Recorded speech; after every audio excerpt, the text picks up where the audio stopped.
Good evening. My name is Rebecca Fricka, and I am the president of the League of Women Voters of Amherst. I want to start by thanking the League members who helped to organize this event. It's a big event to plan. I thank all of you on behalf of the League and the community.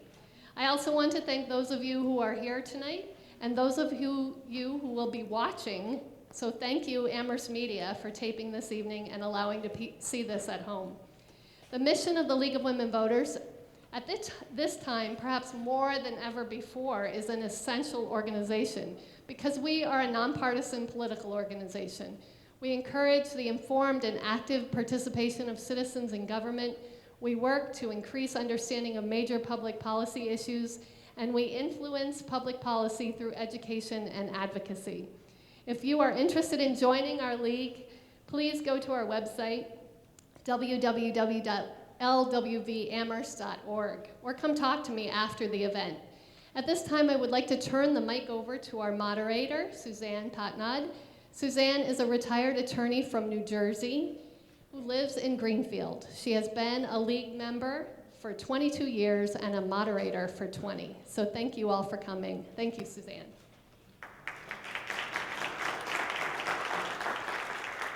Good evening, and thank you all for coming, especially the candidates. I know it's cold out and there are other things you could be doing. I'm Suzanne Patnod. I'll be moderating tonight's forum on behalf of the League of Amherst. It's my pleasure to welcome you to Candidates Night and to introduce this year's townwide office candidates for contested seats for the Select Board, the School Committee, the Jones Library Board of Trustees, as well as the candidates for uncontested seats on the Amherst Housing Authority, the Amherst Redevelopment Authority, the town meeting moderator, and the elector of the Oliver Smith Will. Before we begin, would everyone please turn off your cell phones and put them away, and there's also no flash photography. I did that.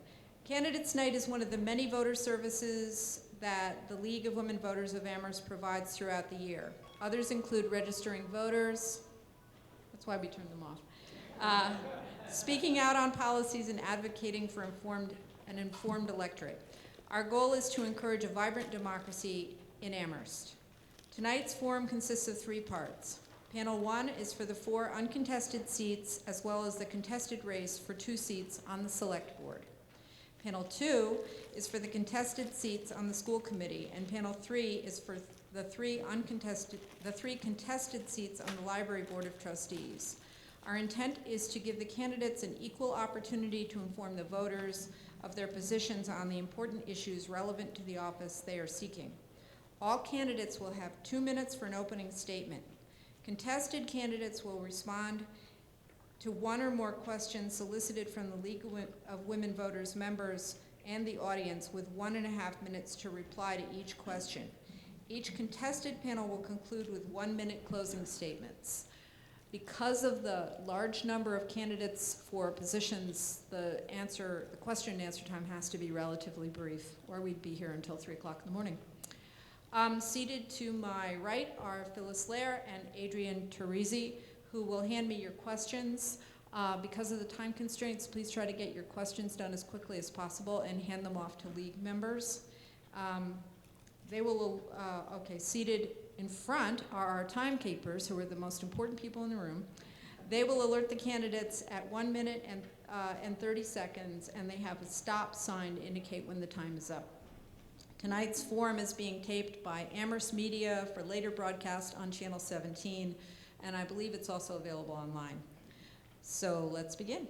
The 4 uncontested candidates are Amherst Housing Authority, Michael Burkhart, Amherst Redevelopment Authority, Paige Wilder, Elector Oliver Smith Will, John Kuhl, and the town meeting moderator, James Pistrang. Only Michael Burkhart is here tonight. Mr. Burkhart, would you please give your statement as a candidate for the Amherst Housing Authority? Can you hear me? So I believe very strongly that public housing is an essential resource to this community.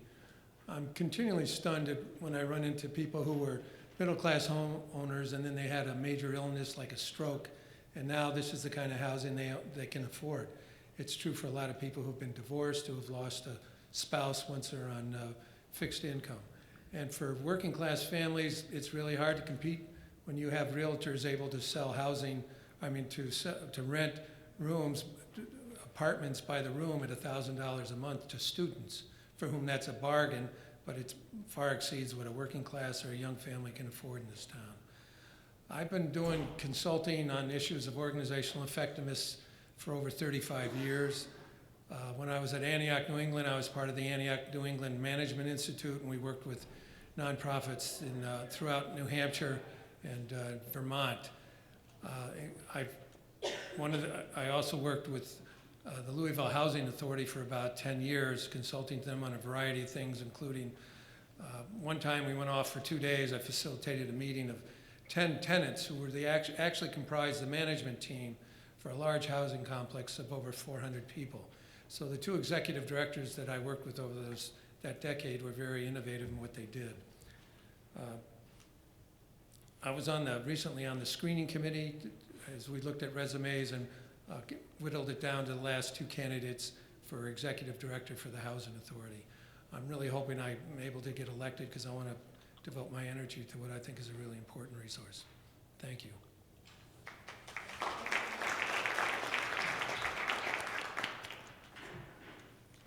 Paige Wilder, candidate for the Amherst Redevelopment Authority, sent a statement which I will now read. I am a founding member of the Coalition of Amherst Neighbors and the Amherst Community Land Trust, and as a member of the Amherst Redevelopment Authority, I will work in support of healthy, affordable, sustainable neighborhoods. While there are obvious redevelopment sites in Amherst, contaminated parcels in North Amherst, and long vacant buildings in the center of town, I believe the best ideas for new development come from collaboration with community members and achieve broad-based community support. Redevelopment projects should be community centers and provide benefits to the community, including permanently affordable housing, affordable commercial rents, increased net tax revenues, and green space. Projects should be environmentally sustainable and preserve historic structures, as well as the character of Amherst. Town meeting moderator candidate James Pistrang also sent a statement, which I will read now. My name is Jim Pistrang. I am running for my 5th term as town meeting moderator. My apologies that I could not be here in person tonight. I am on a trip that was scheduled last fall visiting my son in California. New England Town Meeting is participatory democracy at its best, encouraging the participation and engagement of a large number of citizens. Town meeting must adhere to rules, standards, and our traditions in order to operate effectively. I hope to continue using my skills and expertise to guide town meeting in a clear, nonpartisan, and effective manner. If you have questions regarding town meeting or the position of moderator, please feel free to send him an email at moderator@amherstma.gov. And now, fun begins. We turn now to the 3 candidates for the 2 seats on the Select Board, Robert Greene, Connie Kruger, and Andrew Steinberg.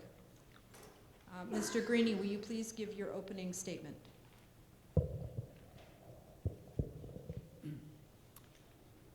We gather tonight to contemplate and guide our collective future. The gathering itself builds community. We all participate in that process. We agree and we disagree. We work together in agreement and in disagreement. Sometimes we listen, sometimes we don't. Listening is better. Amherst needs a collectively fashioned and agreed upon master plan. This will be my #1 priority. Amherst needs a diverse kaleidoscope of creative housing options. this will be my number 2 priority. Amherst can benefit from improved government. The current form is good. 5-member select board, 240-member town meeting. The practice can be improved. Coordinated executive leadership, improved communication between boards, committees, and town meeting are 2 places that I will start. This is my number 3 priority. Thank you, Mr. Greenie. Ms. Kruger, you may proceed. Good evening, and thank you to the League for hosting us tonight. I'm Connie Kruger, and I'm running for my 2nd term on the Select Board. I began my first term 3 years ago, already having a background in municipal government after serving as a town planner for many years, working across the state, assisting municipalities, and providing technical assistance to them on affordable housing. Locally, I've been a town meeting member since 2002, and I've served on a number of boards and committees. My time on the Select Board has taught me a great deal. It's called out my own leadership skills, my listening skills, and helped me practice speaking up for what I believe in. And as most of you know, the Select Board is the executive branch of our local government, and as such, we hire and supervise the town manager as part of our role. And over the last year and a half, with the unexpected death of our town manager, John Musanti, we helped hire 2 temporary town managers and then ran a search process with lots of citizen input, resulting in the hire of our current town manager, Paul Bockelman. And that whole process was more than I had expected when I ran the first time, but it was very instructive, and hopefully we're all going to benefit from the outcome. I want to just list some of the challenges that I think are ahead for our town, and I'm going to have to go fast, I have 30 seconds. Finding appropriate ways to increase our commercial tax revenues to support the services we value, negotiating with the university and the 2 other academic institutions, encouraging compact sustainable development, improving our transportation system, supporting local agriculture and protecting natural resources, maintaining quality schools, and supporting the 4 capital projects. And I'm going to stop. I could go on, but my sign is up. Thank you, Ms. Kruger. Mr. Steinberg. First, I want to thank the League of Women Voters for sponsoring this forum. And I want to thank the voters for 3 years ago having had the confidence in me to elect me to the Select Board. It's been an honor to serve you. I came to the Select Board offering experience that I'm going to recount very briefly because I was first an attorney, but always working within legal aid programs representing poor people. I was executive director of a nonprofit organization, Western Massachusetts Legal Services, now Community Legal Aid. I've been a board member of nonprofits, both local and national. I was a member of the Finance Committee here in town and chair of the Finance Committee. I was on town meeting. And I used all of those experiences to bring me to the Select Board and to use on the Select Board to be an effective advocate and listener. Connie talked about the process we went through in the last year to hire a town manager and 2 interim town managers during that period. I've been primarily the watchdog for financial oversight and sound management on the Select Board, working as co-chair of the Budget Coordinating Group and representing Amherst on the Regional School District Assessment Method Working Group, which is a 4-town community and campus coalition to address problem drinking in our community. I worked with the farmers market in the Amherst growers to try and revise farmers market rule to give more opportunity to our growers. I worked on the bike share program with our staff to create a bike share program to be available starting later this year, and worked as our representative with Kanagasaki. So I ask you to consider my experience. Thank you. Now we're going to go to the questions. As soon as I get the questions. You'll each have 1.5 minutes to respond to the questions.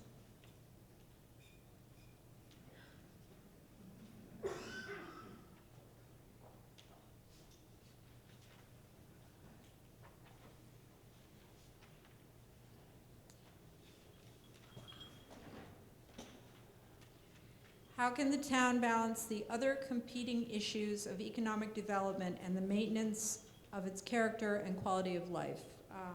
Going to start with Mr. Greenie.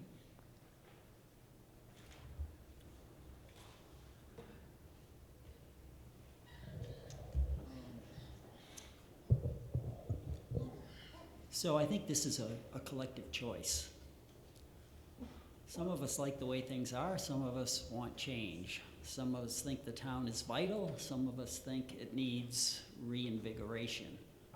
We don't agree on this, and that's why I think I made my first priority the master plan. I think we need to come together and really collectively decide what we want, and that will guide our policy-making decisions. There's a natural tension between development and the small town feel that we all like and value. Thank you. Mr. Steinberg.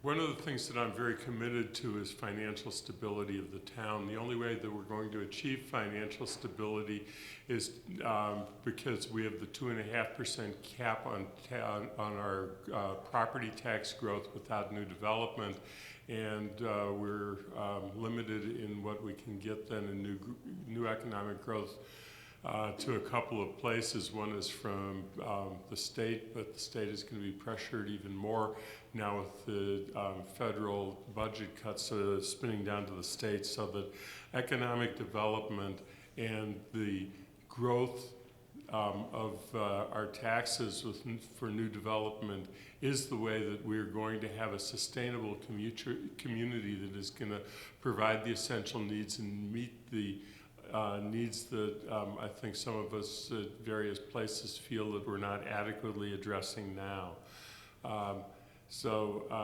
For those reasons, I feel that strong economic development is something we have to think about in a responsible way that fits the character of the town. Ms. Kruger.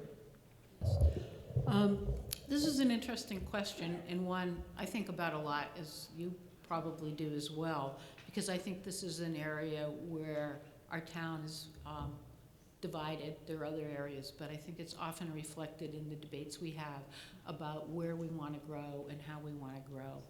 And I feel that we are growing, and it's our decision about how we want to do that, that we can't stop the clock and return to an earlier time, that it's both in our interest somewhat for the reasons Mr. Steinberg explained, but also for the ongoing kind of vitality of our town to direct growth. And I think one way to do that, and it's been identified in the master plan we have right now, is to the downtown and the village centers. And we've been doing that, but it's been without its own growing pains. And I think having a strong planning board, having good proactive zoning bylaws in place to direct that growth, and having design standards and design guidelines in areas that are particularly sensitive. So I think we've made a start, and I'm hoping that we can come together even more on how we do that. But I think it's been a very hard issue for us to grapple with, because we moved here with a vision of how we like the town. We've done a great job protecting open space in our outlying areas. And now that we're growing up instead of out, we have to find a way to come together. Thank you. And I need the second question.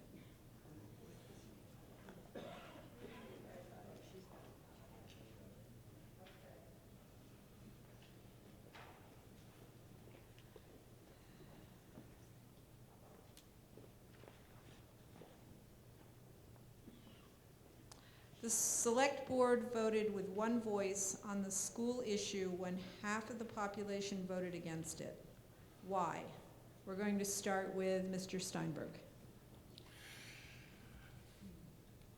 The select board voted for to support the schools for, I think, two basic reasons. One is the need, and the second is the most effective, cost-effective, and financially responsible way to meet that need.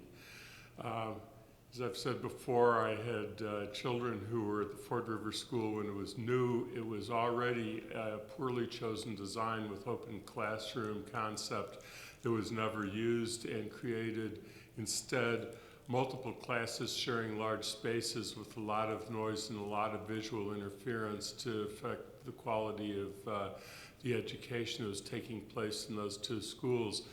As the schools have aged, they have only deteriorated in their condition. There have been attempts to change the status by putting in partitions that have not worked. The health is very bad. So when we get around to the question then of what to do, the plan that is currently there is the only cost-effective means to address the problems of the schools, because the money is available now. If we turn this money down now and go back into the Mass School Building Authority plan, we will be years away from getting a new school, because you start back at the beginning, and that is going to cost millions in the future. Ms. Kruger. Well, first of all, I'm happy that we were able to speak with one voice. And at times we've been criticized for our amount of unanimity on the board, but we usually talk through things, and we often come from different perspectives, but then join together in our position. So we might have each approached this a little bit differently, but I think the cost was one reason that we saw waiting would increase cost. And I myself found it kind of brilliant that the state, who would only pay for one new school, was paying for one new school that was really getting us replacing two schools. So I thought there was a real benefit to that. When I first heard the education plan with the 2 through 6, I had to think about it and learn about it, because it was a little unusual from my own childhood background. But I saw the benefits of having Crocker Farm be an early childhood center. I know I have a granddaughter who's in town, and I know what private preschool costs, and that family's waiting for spots to open up at Crocker Farm. And I think the equity issues get solved best by having one school where everybody has the same access to the special programs, special ed needs, instead of some students and families having busing and some not. So each plan had pros and cons, but I think on balance, the building committee picked the best set of options with the most pluses. Doesn't mean I wouldn't want to tweak a few things, but on balance, I really support the proposal. Thank you. Mr. Greenie. So this sounds like two questions. One, whether the proposal was good or not, and the other, which is really the question, is why the select board is so often unanimous. And I hesitate to judge that, because I can appreciate that 5 members may come together with different opinions and then through talking come to the same opinion. On the other hand, it is often mentioned that town meeting, who usually reflects through the diversity of members, votes similar to that of town, and the boards and committees are often unanimous in their decisions. So this is something that many of us question. So if you put me on the select board, we'll see if it changes. Thank you. And now we'll have the 1-minute closing statements. Can we start with Ms. Kruger? So I offer you my experience as a longtime town meeting member, a professional planner, a current member of the select board. And I have already demonstrated my willingness to serve Amherst. I'm here to stay. I have a daughter and 2 grandchildren who live in town, and I'm proud of our town, and I want to do my part to help it thrive. I'd like to continue making a difference in Amherst using my skills, experience, and leadership on the select board. And I think we have a good constellation of 5 current select board members who work well together and respect each other's opinions and different perspectives. There's more work to be done and more workable solutions to be tried, but I hope you'll vote for Connie Kruger for select board on March 28th. Thank you. Thank you. Mr. Steinberg. Thank you. You've heard a lot through the questions about some of the challenges that this community faces. They include the capital projects. Of course, we talked about the schools. There's also the library, fire station, DPW building, and then ones that are not currently on the table, but we all know about the roads, sidewalks, need for adequate bike lanes and bike paths. We have other challenges. We need to implement the new marijuana law in a way that respects voters' wishes and meets the needs of this town with a university and 2 colleges. We have the need for continued financial stability and sound management, which includes the town-gown relationships and working effectively with the colleges and universities. Affordable housing is an ongoing need always in this community, and we are facing the questions of what will happen if the town government changes with the charter. I can bring and will bring my experience to bear on those kinds of issues and hope for your vote. Thank you. Thank you. Mr. Greenie. Amherst sits between a big river and small hills and mountains. We see the river and we see the hills. We are a major research university and we are a small organic farm. We are book and we are plow. We are large developers and small contractors.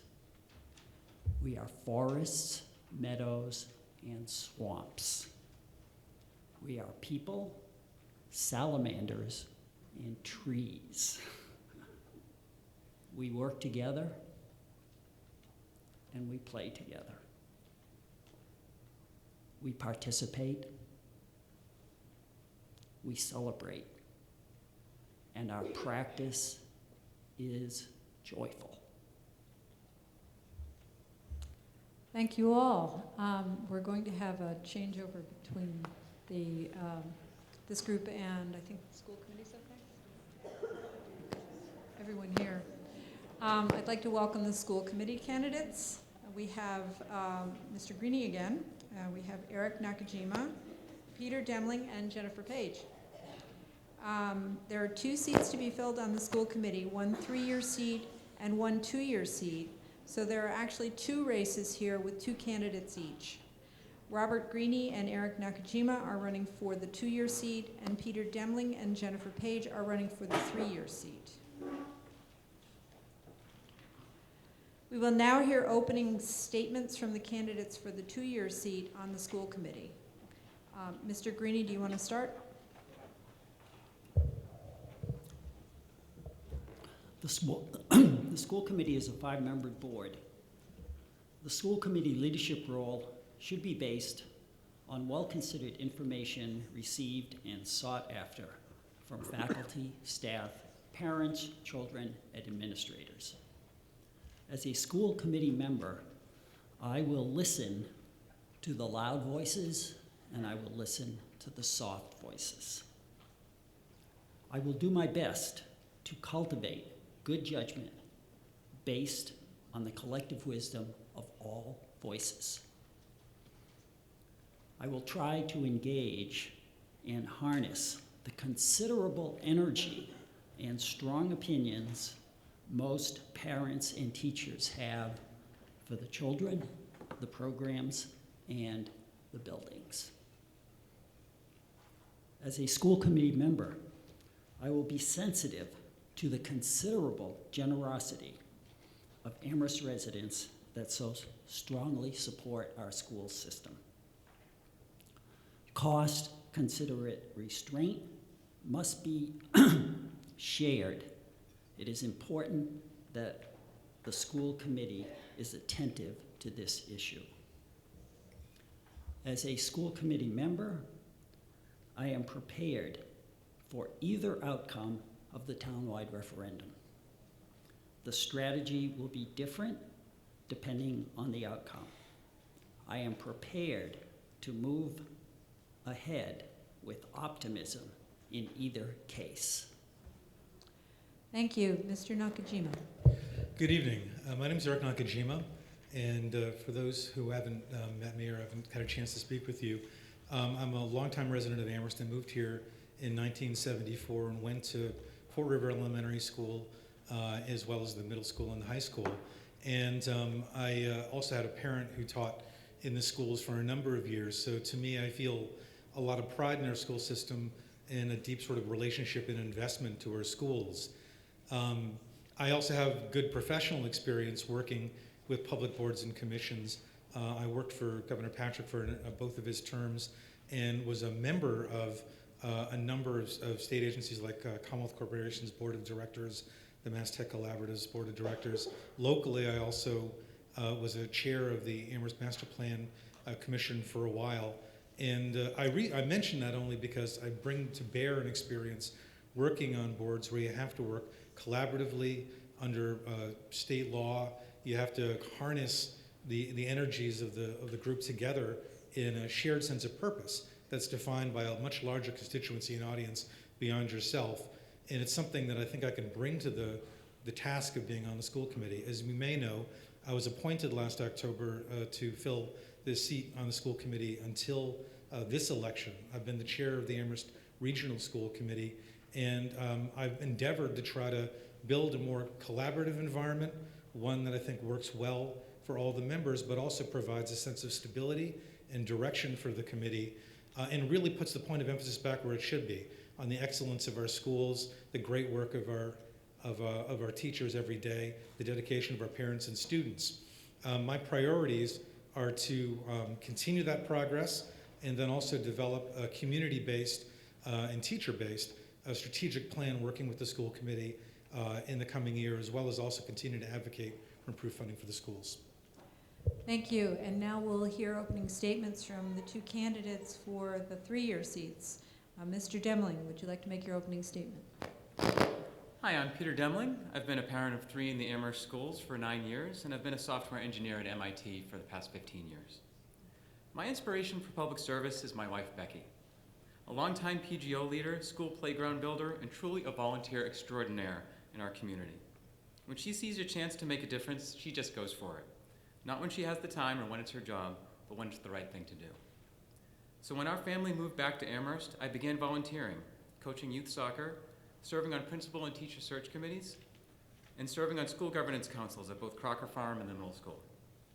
I also began supporting my oldest son, Jacob, who has special needs. Jacob's a kid whose voice needs encouragement to be heard, and working for his greater inclusion has been a great lesson for me in the true meaning of education for all. For me, it means a commitment to actively evolving our education delivery, constantly seeking out new ways to meet the ever-changing needs of our wonderfully diverse student body. At the middle school, I responded when a schedule change threatened to severely cut time on world language, art, and music. I met with school officials, organized parents, and we got those cuts restored. And when major problems arose with the classroom teaching model, I spoke publicly for teacher voice to be respected, and that model's requirement was lifted.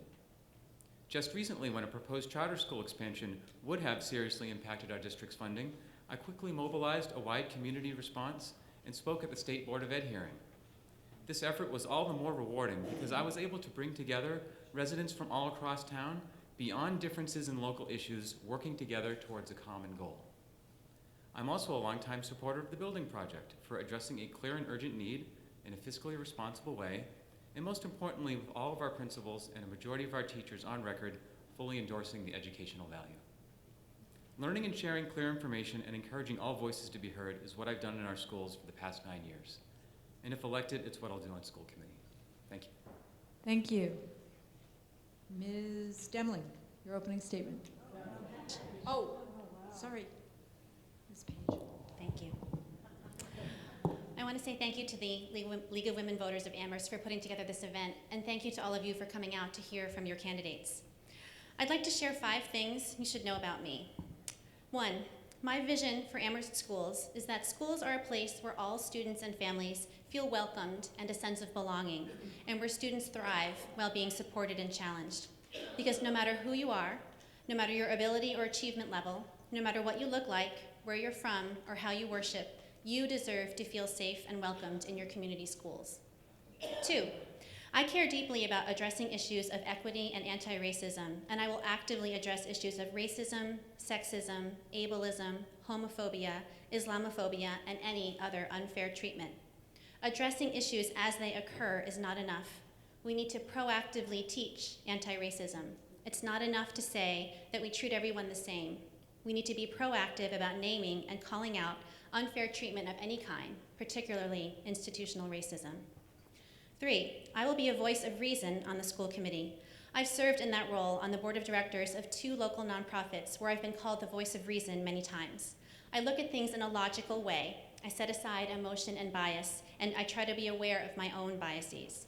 I consider it my greatest gift that I'm able to see things from many perspectives. My goal is to be a bridge between people on either side of any issue, because ultimately our destination is the same: high-quality public education.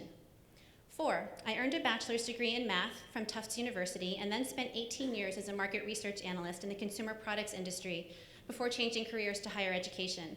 I'm very comfortable with data and numbers, and I'm particularly skilled at gleaning the message from the data. I am the person who reads every page of a report and asks a lot of questions. 5, I see my role as a school committee member as someone who will actively seek out and consider all voices, especially those who will be affected by decisions. Thank you. Thank you. And now we're going to start the question portion. Each of you will have 1.5 minutes to respond, and I am supposed to do this in rotating order, so I'll see how well I do. Mr. Nakajima, you're going to get to go first, but I'll read the question so you know what to do. What is your position on the new school project?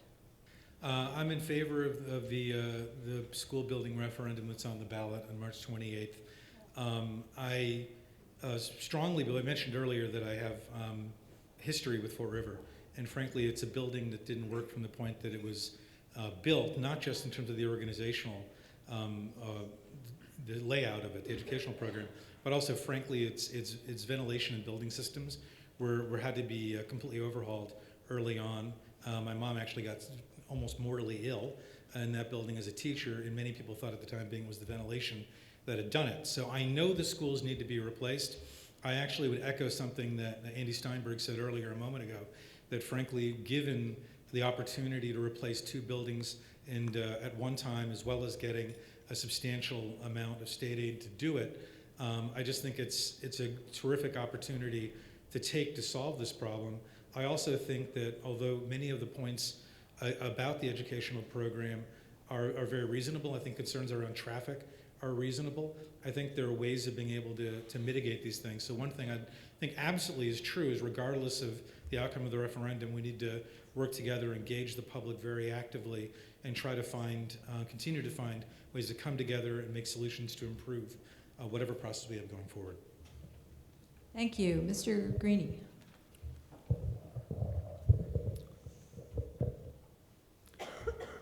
This is such a hard choice. The first time at town meeting, I voted against it. The second time, I voted for it.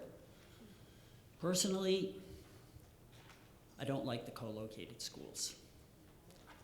I like the individual schools. I like smaller schools. I like, some people object to this, neighborhood schools. I like the K-6 model.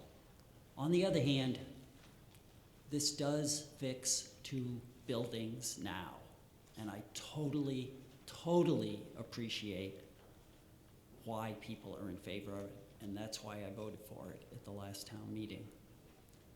I don't actually know how I'm going to vote on the referendum. I don't think I will know that till I walk into the ballot. This is such a tough issue.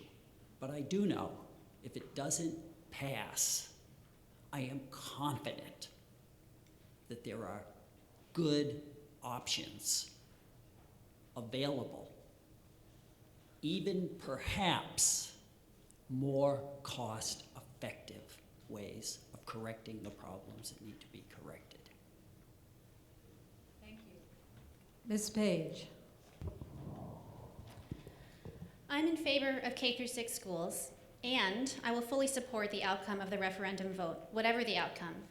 If the referendum passes, we will have a clear mandate from Amherst voters that we should move forward with the building project.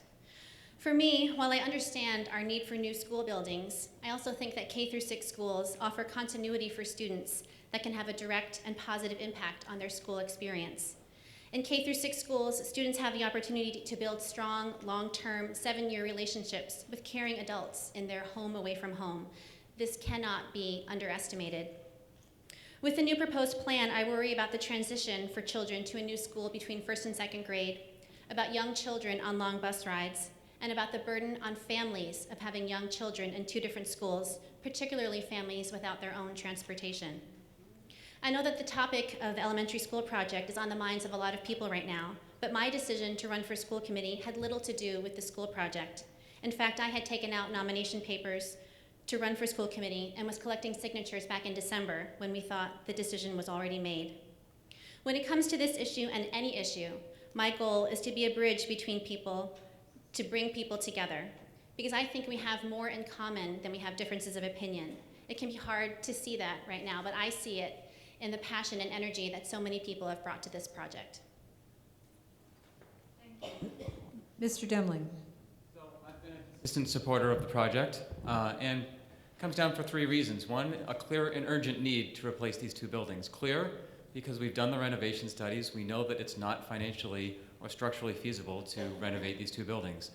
Urgent, because based on student and teacher testimony, we know that these buildings are not meeting the educational needs of 2/3 of our elementary students, and they haven't for many years. That's something that has to be fixed as soon as possible, not waiting for an ideal or preferred solution. Financially responsible to the town. We heard our select board members refer previously to other serious and important capital projects that our town needs to take care of, and I feel like as a school committee member, I need to be a financial steward, a responsible financial steward of the budget, given that most people who fund the schools don't have kids in our town. And with the matching funds from the state, with the historically low interest rates, with the expenses that we won't have to pay if we go forward, with the operational cost savings, it's very impressive. And most importantly, I mentioned before, the unanimous support from our principals and the majority of signed support from our teachers. When we have concerns about what our preferred educational model is and transitions, will that happen in a responsible way? I think we need to defer to our teachers in terms of what is the most educationally sound solution. And in this case, they've spoken clearly, and I support that. Thank you. And now for the next question. What is the major challenge that the school committee faces, and how would you meet that challenge? Let's start with Mr. Demling. So I'm going to give you 2 because they're related. One is the superintendent selection.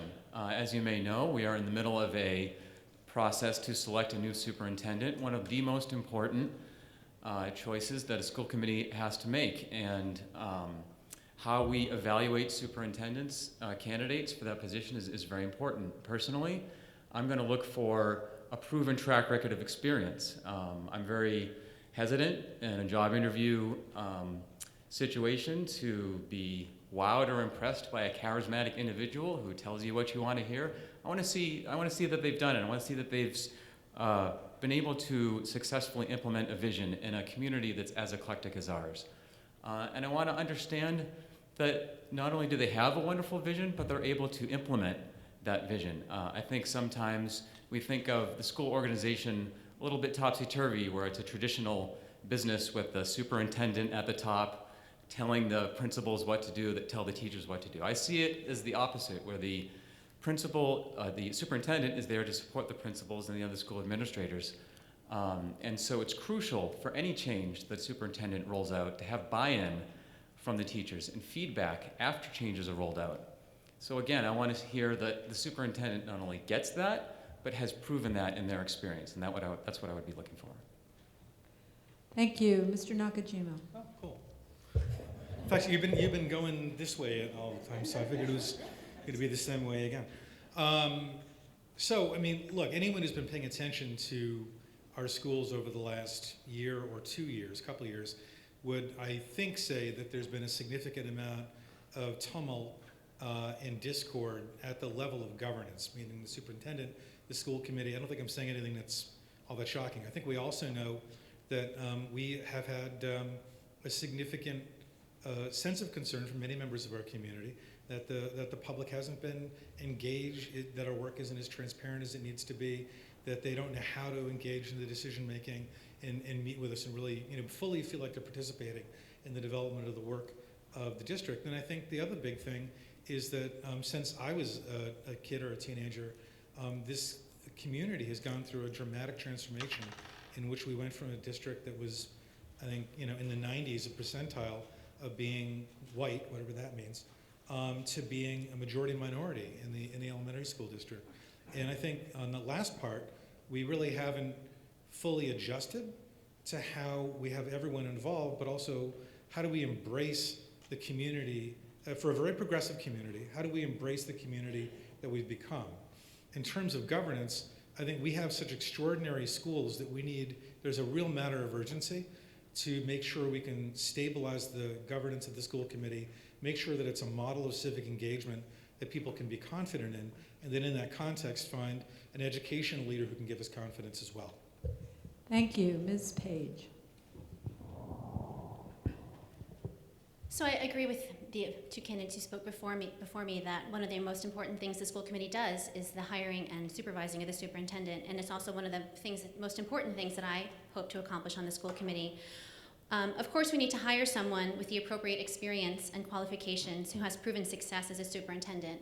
Then, my main priority is to hire a superintendent with a high level of cultural competence, someone who's able to successfully navigate cross-cultural differences. Amherst is a multicultural place. That's one of the things that makes it so special, and we need someone in that top role in our schools who will embrace that. The second thing is that I think is important for the school committee is related. Just last night, the Regional and Union 26 school committees voted to suspend the current superintendent search due to a legal issue with the online application. I applaud the committees for making this difficult decision, and in one sense, we're lucky that this issue came to light when it did, before the screening committee had met and before any applicant information had been shared with anyone in the district. However, this information could have been and should have come to light sooner. With better and stronger communication between the school committee and school staff, we can do better at avoiding issues like this in the future. Communication is something that's not difficult, but it needs to have intention behind it. You need to be sure that you have the appropriate processes in place to have appropriate communication between all the different parties that are involved in making a decision. Thank you. Mr. Greenie. If the referendum doesn't pass, I think that will be the #1 challenge, is to deal with a situation that needs attention and we have to start all over. If it does pass, anyway, let me also address this other issue, superintendent. Let me offer a little counterpoint. Our schools are a lot of people. Faculty, staff, administrators. I think we elevate the superintendent to too high a level of importance, truthfully. I think the superintendent is one member of the team. He has a specific role, and we should hire someone to fill that role. I don't quite understand why we've done so poorly at hiring and keeping superintendents. I really am reluctant to judge ill of what's gone on in the past, but from where I sit, we've done very poorly in getting superintendents that do well for us and stay. So I suggest the school committee is the leader, and they're coordinating a team effort of all participants in the school, and the superintendent is one member of that team. Now we're going to have the closing statements, and we're going to start with Ms. Page.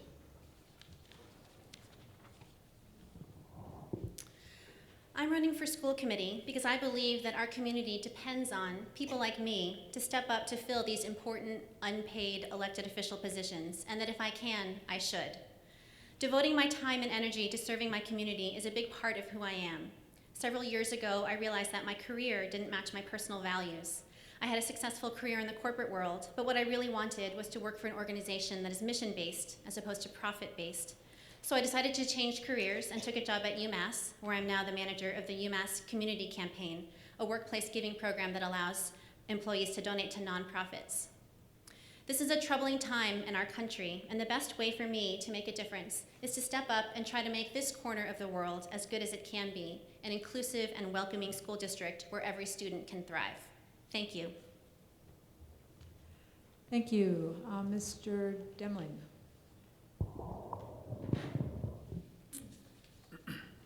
As a parent of 3 in the Amherst schools for the past 9 years, I'm running for the 3-year seat on school committee because I'm grateful for what my children have received, and am dedicated to ensuring that children of all backgrounds and abilities have access to the highest quality education possible.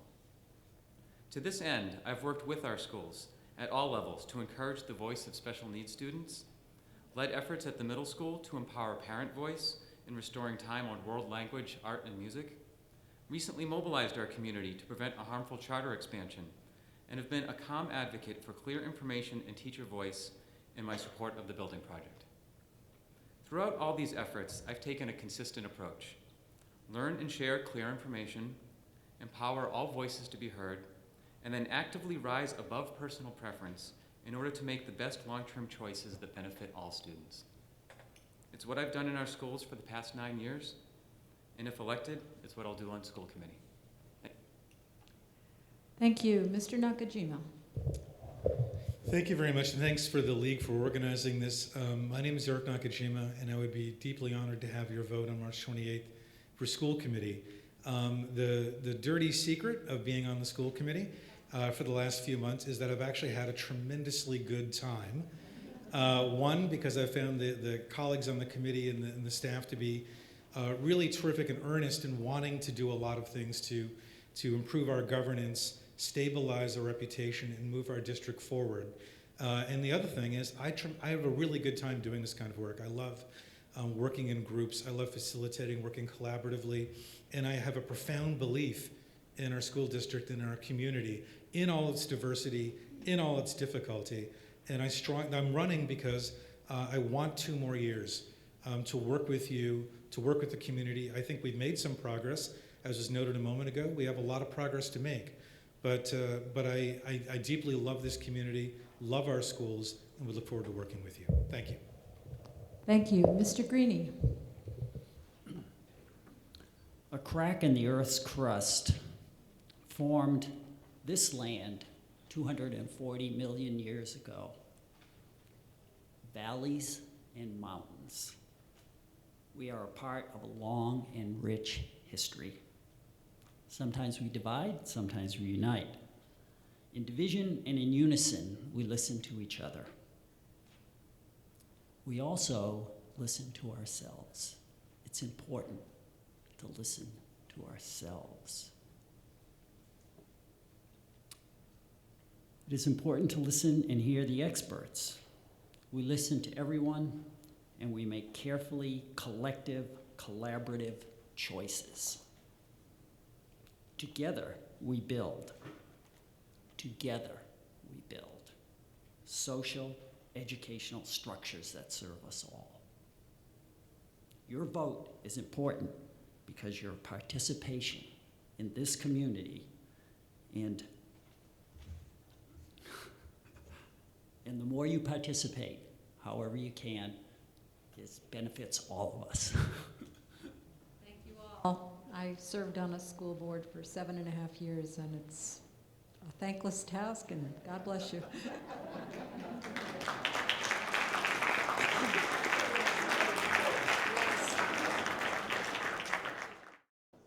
Okay, we will now hear the opening statements for the candidates for, hang on, wrong page. Yeah, two races for library trustees, 2 candidates for 1 2-year seat, and 4 candidates for 2 3-year seats. The candidates for the 2-year seats are Mr. Edwards. I'm so sorry, not having a good night.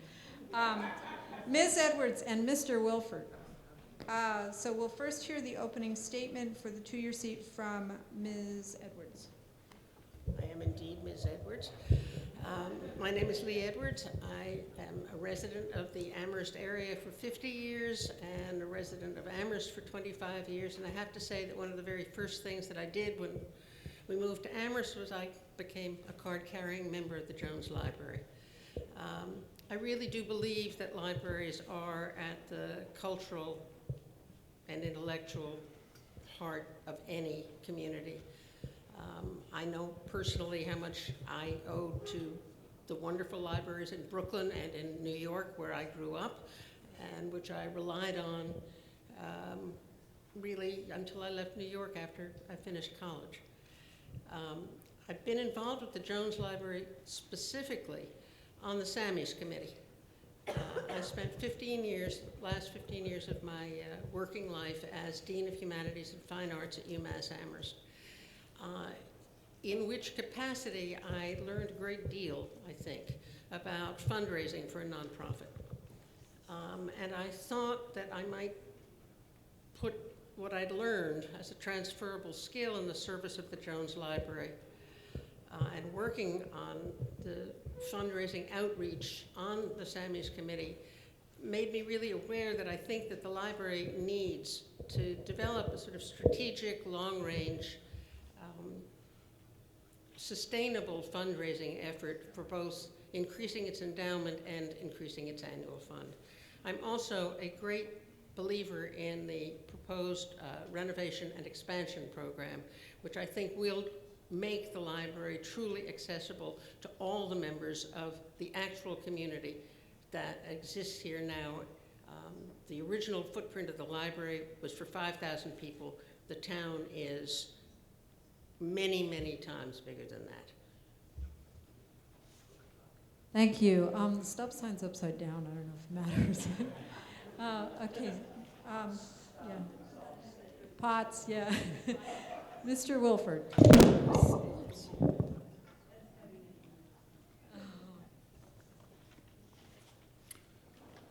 Ed Wilford, candidate for Jones Library Board of Trustees, resident for 16 years, research of Amherst's house story. I'm running for the Jones Library Board of Trustees because I believe that the current board is betraying the trust under which the Jones Library was incorporated, March 1919, by attempting to demolish what the founders created by means antithetical both to their aims and ways of proceeding. The architect's presentation of the intended expansion involved a 40% demolition, including the 1990s addition and garden, the recent Woodbury Room, and much of the interior of the historical 1928 building.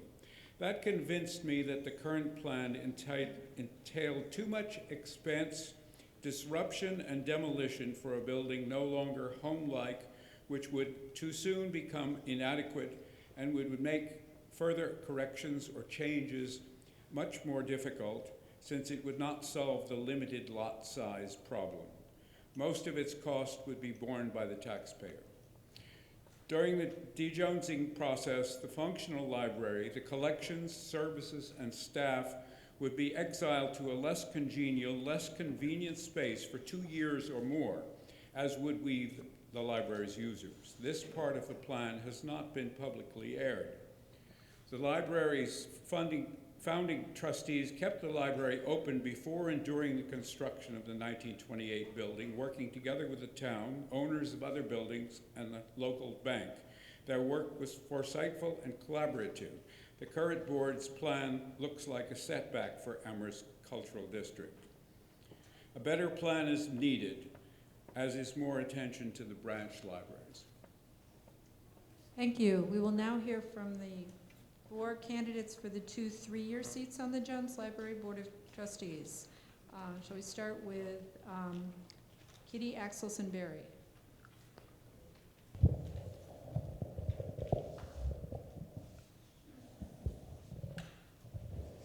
Can you hear? Okay. I'm Kitty Axelson-Berry, and the Valley has been my home and my community for 50 years, 25 of them as a small business owner and entrepreneur in personal histories. In fact, my entire career has been in information access, which is, after all, one of the things that libraries are about. I love it here. That's why I'm here. That's why we're all here. And I love the Jones, and of course, we all love the Jones. Everyone I talk to, I love the Jones. And they love it because it's cozy. Everyone says, I love the Jones, it's so cozy. But it's a shame that there are so many critically underutilized rooms in the Jones. They're cluttered, they're locked, they're empty. Think of the side entrance lobby. How much better could that be used? What about the lobby by the circulation desk? How much better could that be used? The Goodwin Room, which is only open for trustees in their meetings. It needs to be brought back into use. All of these locked rooms need to be brought back. The library is not ADA compliant, and that's really important. But there are ways to make historic buildings compliant. You don't have to gut most of an old building in order to make it compliant. You don't have to demolish the addition that was just paid for and built in 1990s. You don't have to expand it almost out to the parking lot of CVS. It can be made compliant without those things. The Jones Library is not overcrowded. And I've never heard a groundswell of, yeah, let's change the Jones Library, I don't like it. It needs to be different. It needs to look different. We need to use the existing building creatively, but this concept was never researched.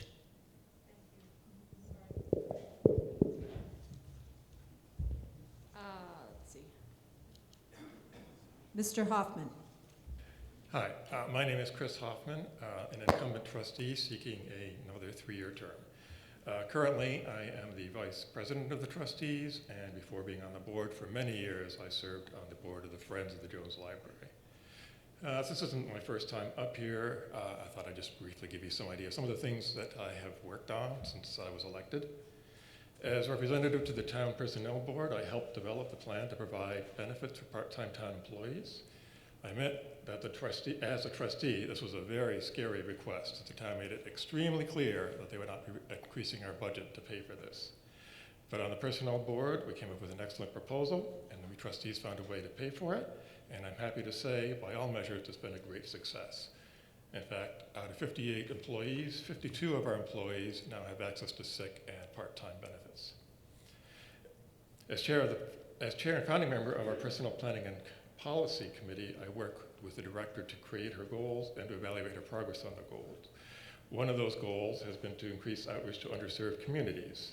This is a complex and ongoing process, but I'm pleased to report that we now have a head of programming and outreach and a young adult service coordinator to meet the needs of, to try to attract people who are not coming to the library now and for our young teens. Also, as a member of the development committee, I've been constantly looking for new ways to get money for the Jones. Our biggest decision was probably to hire an outside local fundraising company to help us do fundraising. The most visible result of that is probably our Samuel Minot Jones Award for Literary Achievement, also known as the Sammys, coming up this May 2nd. I hope I will see you there. So much about the past. The future, let me just say, I am very excited about the proposed renovation. And what we have right now is essentially schematics, floor plans. If it's approved, now we come to the exciting and fun part. What will things look like? What will the furniture be? What will the carpets be? And I will stop. Thank you. Yeah. All right. Ms. Johnson. Good evening, everyone. I've lived in Amherst over 33 years, and I've raised 2 kids in our public schools. My mom was a small-town librarian, and I've worked in libraries. I've also worked in a law office, a large newspaper. I've served as an officer and fundraiser in 2 nonprofits, and I'm a published writer. My most important asset, however, for running is my teaching experience. I taught more than 2 decades at the wonderful Marks Meadow Elementary School, a school that served children and families from differing cultures, countries, races, and socioeconomic backgrounds. I've run such things as homework clubs, and I've even volunteered as an ESL teacher 2 summers in a third world country. Since October, I've attended over 15 library board meetings. I'm ready to serve. So what can I offer as a trustee? I feel that we should expand our excellent library programs beyond library buildings. Let's really reach out to the underserved. Many working families and students do not have cars. Building a larger library might not necessarily be helpful.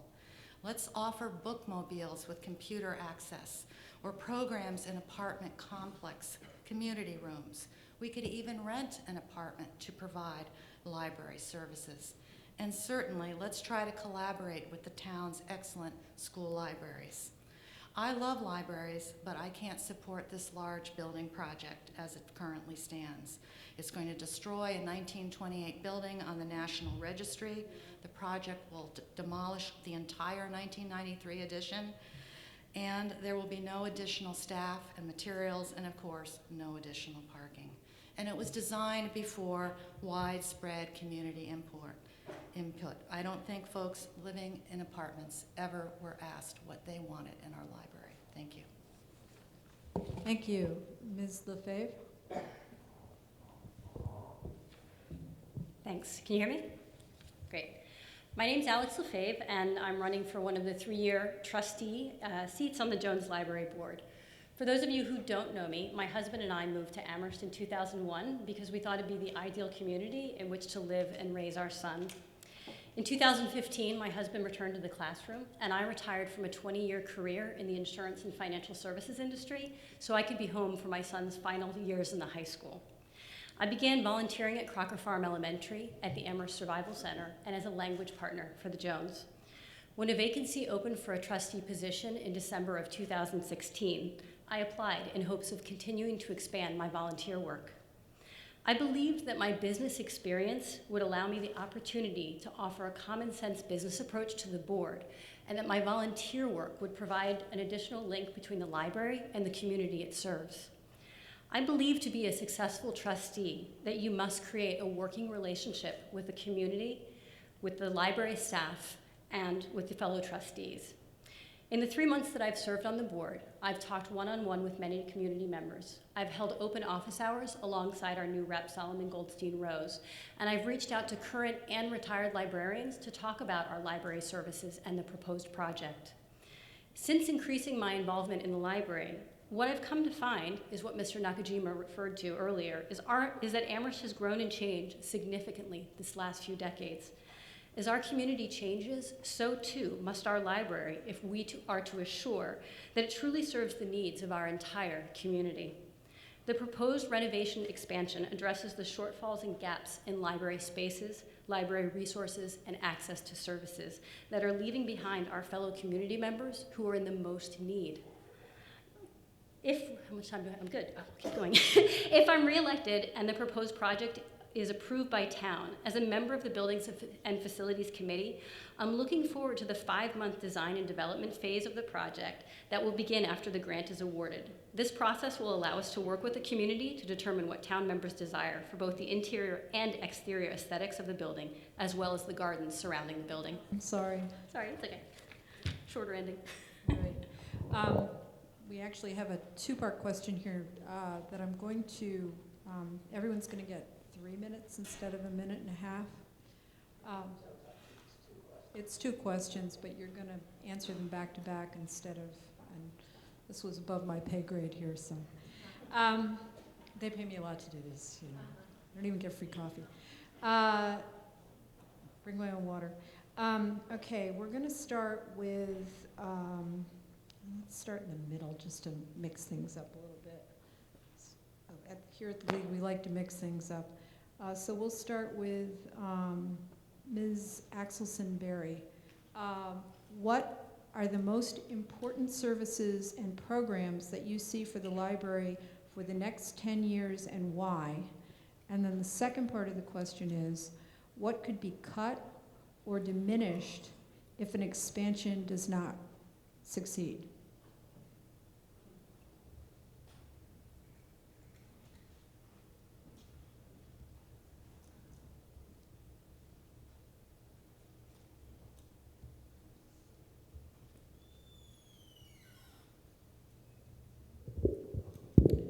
Okay, I'm Kitty Axelson-Berry, and the question is, what are the most important services and programs over the next 10 years, and what could be cut or diminished if there is no demolition expansion passed? Well, you know, when we talk about important services and programs, everyone talks about like the underserved populations. But the fact of the matter is that the underserved populations say we don't need fancy, we need computers. The underserved population is going to have to move out of Amherst because taxes are going to get so high, and therefore it's not just homeowners, it's also who are being foreclosed on already, but it's also renters. I talked to somebody yesterday, he says, my rent just went up $150 a month, I'm moving at the end of the contract. Anyway, there are a lot of important services and programs over the next 10 years. One thing we have to do is get green. This library plan does not even satisfy the lowest level of LEED's certification. That's outrageous for a town like ours. I asked one of the library trustees, what is the library endowment invested in? And I got a kind of vague answer, even though I think they just changed investment vehicles, and it's like, oh, well, the usual. I think that means fossil fuels. Okay, these are not services and programs. We need, of course, ESL tutoring. We also need one-on-one tutoring space for other reasons. For instance, I have a severely dyslexic grandson in Holyoke. He goes to the West Springfield Library for tutoring, and there are often no rooms because it's, a lot of kids need tutoring, and so do adults. But in the plans that we have here, the tutoring rooms are basically built for 4 desks and 1 fairly large table. They're not like one-on-one tutoring rooms. So we need tutoring rooms, we need programs like that. We need community programming, we need discourse. I totally believe in having a good auditorium. We need workshops, crafts, all of that is great. What could be cut or diminished if there's no expansion? I have to say, I don't quite understand the question, because what would be cut or diminished if there's no expansion, is we need to use our space more creatively, not demolish and expand. And then we don't need to cut things. What do we need to cut for? We just wouldn't be increasing our taxes, so, to such a huge expense. Already it's something like $125 a year, but if you add all of the projects together, all of these capital projects, it's $1,000 a year, something like that. Okay. Mr. Wilford.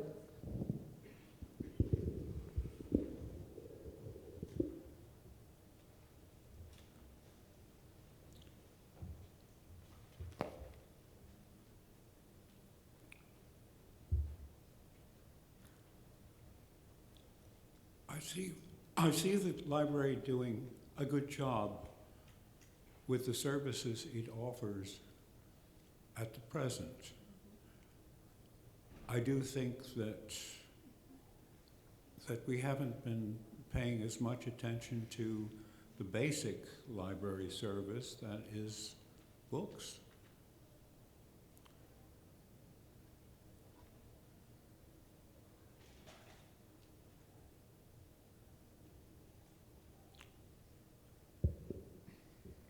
I don't think anything needs to be cut.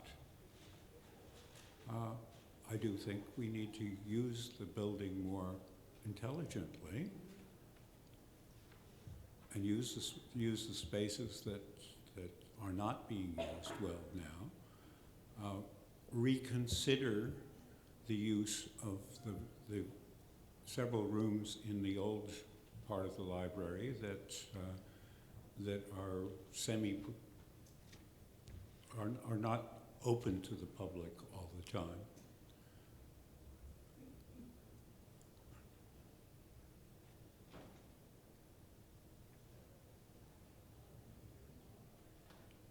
I think we need to be looking forward to a different plan to reorganize the library, and I think we need to be looking outside the library to other cooperative groups in town that can serve in some of the ways that the library is now serving, particularly involving the technologies, the new technologies. The library has run through a number of technologies that are already passé, and we can expect there to be more of them. There are other groups, there are other things happening in town that could be brought into play together with the library. The Boys and Girls Club, for example, is an organization that needs reviving and a better space. Amherst Works is now a place for professional computer people. I'd like to see eventually something like that, but with a place for the computer-savvy teens. So I'm looking for more of a cooperative with the library, with the schools, with the outreach that we had in the original library. Thank you. Thank you. Ms. Edwards.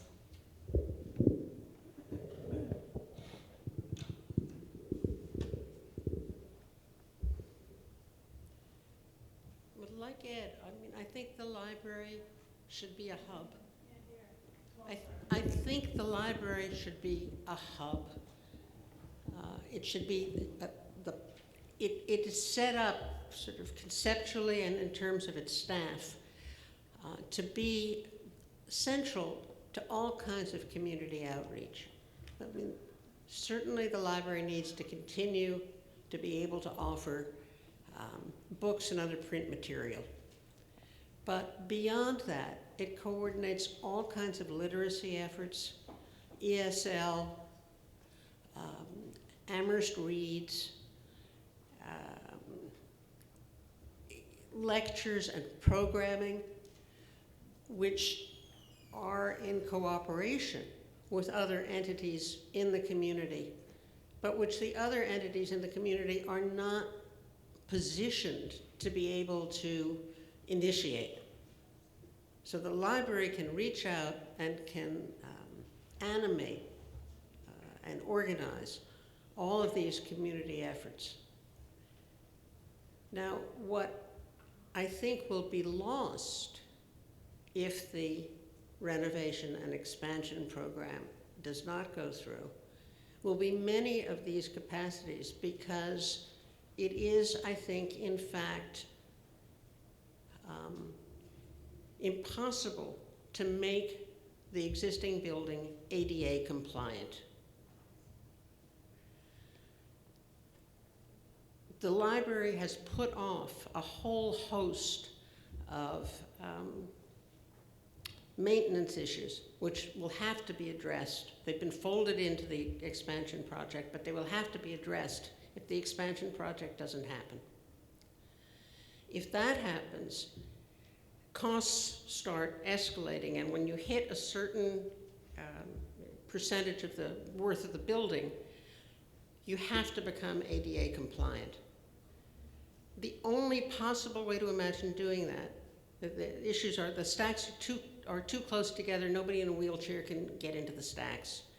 If you have to be ADA compliant, you're gonna have to shorten the stacks and move them apart. And that will devastate the other programming that the library does because there'll simply be no place to put it. You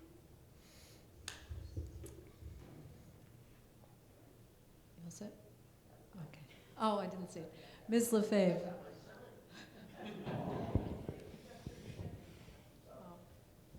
We're good? Yeah? Okay. So most important services and programs over the next 10 years. The whole point of a public library is it is the great equalizer. It is what allows everybody in a community to access, whether it's books, literacy, language, access to citizenship, understanding of recent topics in our community, being able to engage in civil discourse with each other. It is the place where we as a community come together to discuss what we need to be and how we need to be a community. So when I look at the services, I guess I look at what does our community look like today? The fastest growing population of Amherst is over 65 years old. So to not address ADA compliance, to me, is being negligent as a trustee. If you are looking at teens, right now our teens have no space, and they actually go in the basement. And so two things happen. My 17-year-old has never gone to the library. We live 4 houses down because it's not an appealing space for him. He'd rather be at our house. The teens who do go to the library, some of them engage in programs and the staff works really hard to engage them, but others are engaged in behaviors that maybe they should not be engaged in. And one of the things I love about the renovation project is if you've ever been in the fiction area where all the stacks are. I have to say I had no idea because it's filled with stacks. If you look up, there's this beautiful barrel vaulted ceiling. And so in the plan, all those stacks get removed. That becomes the teen area. And there's going to be computers, there's going to be desks for them to work collaboratively together. I mean, what better way is there for us to teach teens the importance, value, and reverence of a library than to give them a space? This is our next generation. We need to invest in that next generation. And then I would also say, I've said this before, that our population does not look like it used to. My husband's a second grade teacher at Crocker Farm, and if his classroom is any indication, our ESL programs, we have outgrown them. There is not enough space for them, and we need to be, again, addressing our entire population through those services. I have 1 minute left, so I'm going to talk about what could be diminished or if the expansion doesn't happen. So my biggest concern about not doing the expansion renovation is that our library is in disrepair. If you've been in our library, you may know that the HVAC system doesn't heat and cool properly. It's inefficient. Our roof needs to be restored. It is a slate roof that is very expensive. We have a leaking atrium that we've had since the 90s. It's causing leaking in the building, which is causing internal damage to the carpets as well as external damage to the building itself. We also have not fully accessible. We have problems with the building interior, or the interior as well as the exterior, which never has actually been pointed with the stone. So the sheer cost of repairing our library and creating ADA compliance is such a large dollar that I'm concerned that it's not going to happen because we won't be able to fund it. Ms. Johnson.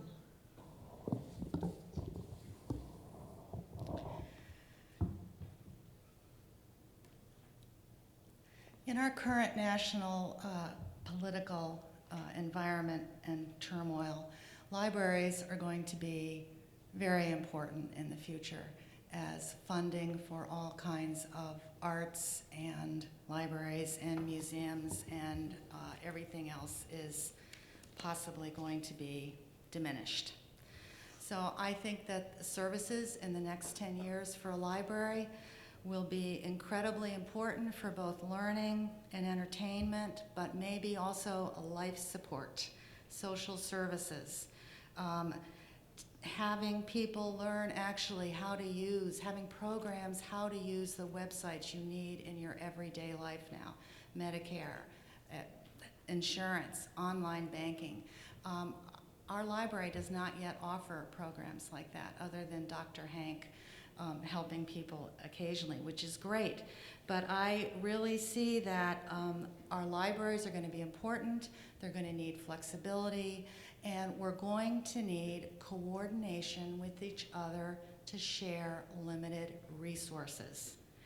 So that's one reason I am not supporting the Jones expansion, because I don't think as a town we've come together and really talked about all the Florida capital projects and how can we discuss what land we own, what buildings are going to become empty and possibly renovatable. Yes, we may not get all the grants that we want, but what can we do? The East Street School is empty. It would need some handicapped access, but that could be used by the town. The firehouse downtown may be empty, and the land connects with the library. Maybe we can come up with a creative way to provide more library space without a huge expansion.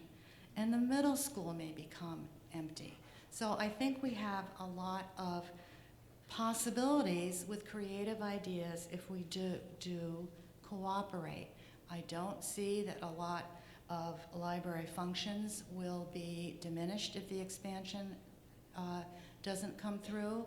I think there is a way that we can give teens a room in the present space with some real flexible planning and opening up some other rooms that are not used very much right now. I love libraries, and I just hope that we can all work together for the future of the Jones 3 library system. Thank you. Thank you. Mr. Hoffman? Thank you. I've been listening to what everyone else has been saying and hoping I can come up with something really exciting and different for most important services, and I can't. And so at the risk of sounding like Sarah Palin, all of them. But I literally, even though I came up with this idea before Alex listed them, but I really do think ESL and the teens are the two things that are obvious to me. And maybe it's because the people who are running those are the most public people in the library, I'm not sure. But anyway, I think those are very important things for the library to be looking at. The ESL, as you may know, is much more than just teaching people to speak English. I want to say it's award-winning. I don't know if it's literally award-winning, but it is extremely, extremely good. Very popular. The person who runs it has written books. They teach people how to become citizens. They walk them through their naturalization process. They really teach them what it is to be an American, to be an immigrant in America. It's an amazing thing, and we need to expand that. The teens, again, partly I know this because we had such an excellent young adult coordinator that he got hired away from us. And he was doing some amazing things with the teens. I heard wonderful things about the programs he was doing. And we just don't really have space for the teens. I mean, there are lots of places for teens to hide in the library. That's one of the main attractions for the library right now. So I think we really need something, not just in terms of programs, but in terms of space, big space, places for them to coordinate, places where they can be in small but supervised groups, and places where they can be in large groups and talk and not disturb the rest of the people who don't want to hear teenagers talking. As for what to cut or diminish, well, if we look at that simply as what would be cut from our current, well, let me put it this way. If we're talking about what would be cut from what we could if we expand, well, again, pretty much everything. I mean, if we don't expand, most of the services are going to have to stay at the level they are. There's not that much we can do. If we're talking about what would be cut from our current level, again, I wouldn't think there would be too much, but as has been said, our stacks are not ADA compliant. And if we're going to make them actually ADA compliant, more space, nothing on the bottom and top shelves, that's taking up a lot more space. It means we're removing space from the library. Not all these rooms that are supposedly locked up and usable are going to be usable for stacks or anything usable like that. So in theory, it might mean that following what many other libraries are doing, we would actually have to have fewer physical books in the library. And that is actually, as much as we hate it, that is actually something that the MBLC and other library things are envisioning the future needs. Thank you. We actually have another question. So everyone will have 1 minute for this one. We're going to start with Ms. Lefebvre. The limited library hours limit community use. They're closed Monday mornings, Monday and Wednesday nights. How would you address this problem? loud, but not that loud. Yes, well, that always, it always comes down to money. We have limited library hours because we have limited funds. One of the things, not to go back to the expansion, but one of the things I like about the expansion project is one of the ideas that we're looking at and that we've put into the plans is creating, it's called a boutique on the plans, and I hate that term. But essentially what it is, it's instead where the Friends are currently selling the secondhand books out in the hall, which I didn't even realize were for sale until I became a library trustee, that would go into the bookshop. So the Belchertown Library, the Portland, Maine Library have basically been able to increase their funding from their secondhand bookshop that is in their library enough so that they're not relying so much on their endowment. So what I'm hoping is that when we create spaces like that in our library, we're going to be able to rely less on our endowment, which will allow us to increase library hours because we'll have additional funding that's not subject to market fluctuations, but is actually a known amount. It's a really short time. Good luck. Ms. Johnson. Yes, we live in a university community, and I feel, as I have been attending many library meetings, that we are not using university students as we could. We could have many more work-study students, provide employment for students and experience. We could provide internships for some students to work in the libraries and learn about research and how libraries function. I also feel that we very definitely need a volunteer coordinator or somebody that will help get volunteers on a more regular basis that would free up some current library staff to work longer hours. So these are all difficult problems. They all are related to money, but I think that we could provide opportunities for students and help the library at the same time. Hoffman. First of all, I'm not convinced that students or volunteers would help because there's a certain number of professional and legally required people who have to be on in the library regardless of what other people are doing, their shelving and whatever. So I think we have a limit there. It's true, the biggest part of our budget is personnel costs. So any change in hours, it makes a big change in our budget. We have in the past done studies for what hours should be open, and part of the problem is evenings and such may be very popular for some people, or very important for some people, but the library doesn't actually get used that much. So there's a real trade-off here. Do you try to serve more people at a time when maybe more people could come, or do you try to have some times in there where somebody can only come on a Friday night or a Saturday night? It's not easy. It really isn't. Thank you. Ms. Axelson-Berry.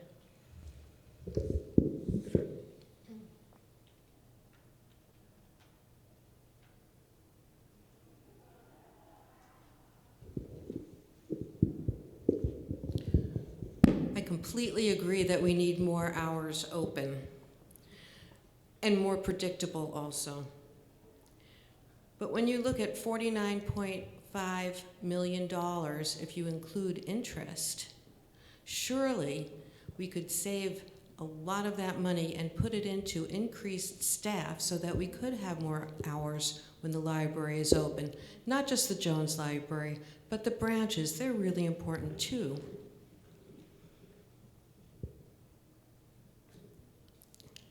I just want to say, it looks like an airport lounge.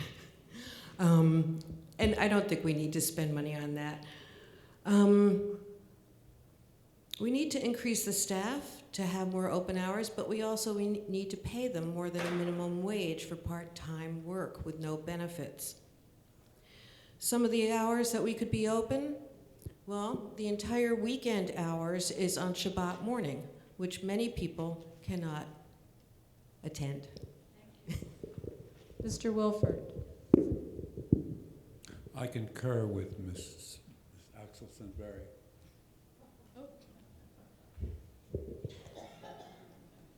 Thank you. Ms. Edwards.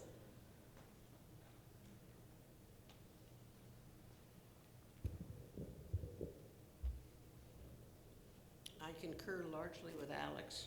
LaFave. I think it does, obviously it comes down to money. If you're going to have more open hours, you're going to have staff there, you have to pay the staff. As I said in my opening statement, I think, I think the library needs to develop a more robust and consistent fundraising plan, which includes friend raising. It includes the kind of entrepreneurial activities that Alex was talking about. And then it includes, figuring out strategies to identify sources of funding in the local community from both individuals and local institutions. Thank you. Now we're going to have 1 minute closing statements, starting with Mr. Hoffman. Thank you. I'd like to thank the League again for inviting us here tonight. Briefly, what do I bring to the Jones? Well, first of all, I have a technical background to help understand the changes in the field of library science that are going on. I have the ability to work well with others, both allies and opponents, and have put that in practice through some rather stressful times. And despite being usually described and thought of as a calm and cheerful person, I'm not afraid to stand up for the Jones and the staff when I think they need it. I hope I'll have your support on March 28th, but even if not, I hope I will see you at the Sammys on May 2nd at the Mead Art Gallery. And even if you don't want to support the library, wandering around the Mead Art Gallery with a glass of wine and hors d'oeuvres, listening to a string quartet, fantastic, do it. Thank you. Ms. Johnson. Thank you for this evening, everyone. Whatever project is finally approved, I want to serve as a trustee and use my experience to serve children, teens, and families. I really hope as a community we can develop a plan for our 3 library system and possibly services beyond that. I hope that we can upgrade the Jones and the 2 branches to ADA compliance. There are other grants we can use, the Community Preservation Act and the Mass Cultural Council grants. And I'd also like to help our library staff, half of whom are part-time, with few benefits, only sick days, and no job security. They are truly, truly heroes. Thank you. Thank you. Ms. LaFave. I'll try to stick with my time for once. I'll read, then I'll do it. A large part of why I decided to run for trustee of the Jones Library was that I believe that community and democracy are strengthened when all citizens feel welcome, have access to resources and services, and are able to engage in civil discourse. Regardless of what the future holds for our library, be it a renovation, expansion, or some other course, the position of trustee is one that is responsible for setting the vision and policies that govern and guide the library. The vibrancy and progress of our library is dependent on trustees that have the ability to work with the community, but also to work together as a board. I'm running as a candidate who believes in community involvement, collaboration with all stakeholders, fiscal responsibility, and maintaining the historic character of our most treasured buildings. Thank you, and I hope you'll stop by and ask any questions you might have about me as a candidate or about the library when I hold open office hours with Solomon Goldstein Rose. I appreciate your vote on March 28th. Thanks. Thank you. Ms. Edwards.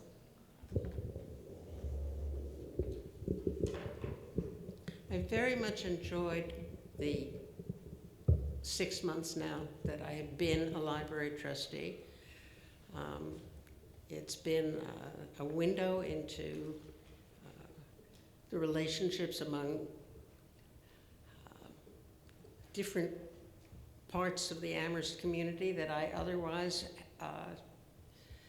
had not been engaged in.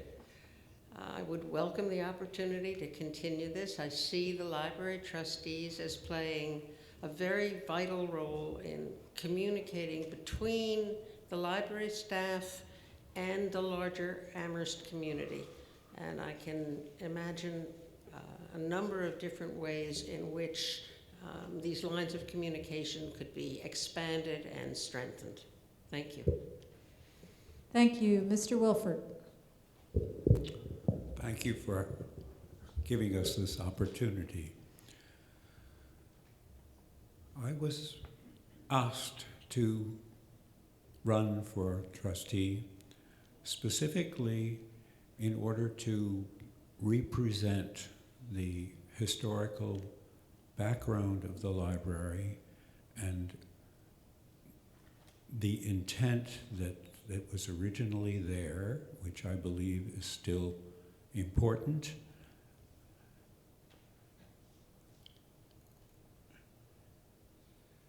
And that has been pretty much my entire focus. I've been a volunteer. I've been a library person since my childhood. I've helped as a volunteer elsewhere in libraries. I am stopped. Thank you. Ms. Axelson-Berry.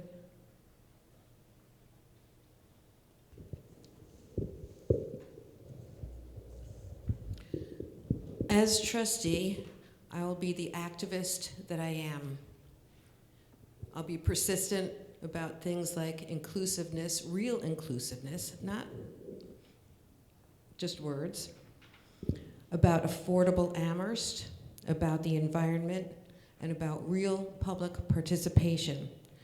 We haven't mentioned that the plans that have been submitted cannot actually be changed. It's only details that can be changed. Finishing touches, we're talking about paint. Amherst is an ecosystem, and we are stewards of place. Our place is Amherst. The book and the plow, wisdom and earth, down to earth.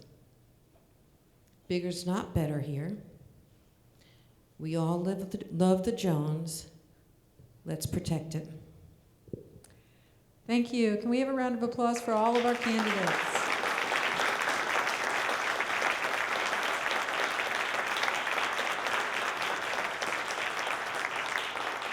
We'd like to thank all the candidates who participated tonight. We'd like to thank Amherst Media for recording tonight's forum. We'd like to thank Corey Aldrich and the Amherst school staff for their able help in planning and setup. We appreciate everyone's assistance. Tonight's forum will be rebroadcast several times on Channel 17, and you can check the schedule at www.amherstmedia.org.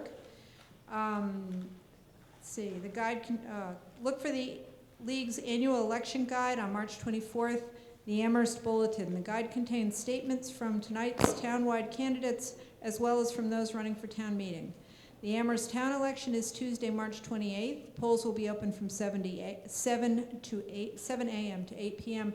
And now we have an important message from the League president. I actually have two important messages. So I'm up here to announce that there are other opportunities to meet more candidates. On Saturday, March 18th, there will be a TMCC event that will be moderated by League of Women Voters. You will be able to meet your precinct candidates, town meeting candidates. Precincts 1 through 5 will be meeting from 10 to 11:30, and precincts 6 to 10 will be from 12 to 1:30. So if you want to come out and meet your town meeting candidates, please come. And then the second event is on March 20th. It is the Amherst School Committee Candidate Forum that is being run by the Amherst NAACP and Coming Together. So they invite you for a 2-hour forum to hear from the 4 Amherst School Committee candidates. And the audience will be encouraged to submit questions for the candidates at that time. That will be in the Bank Center, and the TMCC and League event will be right here in the school. On behalf of the League of Women Voters, I wish you all good night. Don't forget to vote. Thank you.